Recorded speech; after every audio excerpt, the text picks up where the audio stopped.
Hi prince මම ඔයගොල්ලන්ට පෙන්නන්න යන්නේ මල් ගහක්. හරිද? මේක මල් ගහක් කිව්වට මේකේ මල් පිපෙන්නේ නැහැ. හරිද? කතාවට වගේ මම අහලා තියෙනවා. මෙන්න මේ ගස් ගෙවල් වලට තියනවා නම් හොඳයි කියනවා. හොඳයි කියන්නේ හේතුව මොකුත් නෙවෙයි.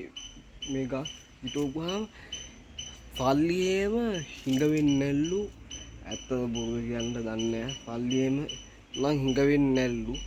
ඊට පස්සේ කොහෙන්ද මන් දන්නේ අපේ ගෙදර කට්ටිය ඉතින් විශ්වාස කරලා ගහක් හිටවලා තියෙන්නේ නේ කොළේ එහෙම නිකන් අමුතුයි කටවන හොඳ ගහේ කොළ තියෙන නම් ඒ වගේ දැනටනම් හැබැයි වැඩේ ඇත්ත වීගෙන යනවා ඇත්ත වීගෙන යනවා කියන්නේ සල්ලි ජොබ් කරන කාලේ වුණත් සල්ලි ඇත්තම තිබ්බේ නැහැ දැන් පොඩ්ඩක් හරි ඉතුරු වීමක් තියෙනවා ඇත්තටම මේ වගේ ගස් ඔයගොල්ලෝගේ ගෙවල් වල තියනද ඒ කතාව අහලා ඔයගොල්ලොත් මේ වගේ ගස් හදලා තියෙයිද ඈ එහෙම හදලා තියනවා නම් එහෙම ඉතුරු වීමක් වෙනවා නම් අනිවාර්යෙන් කමෙන්ට් එකක් දාන්න යන්න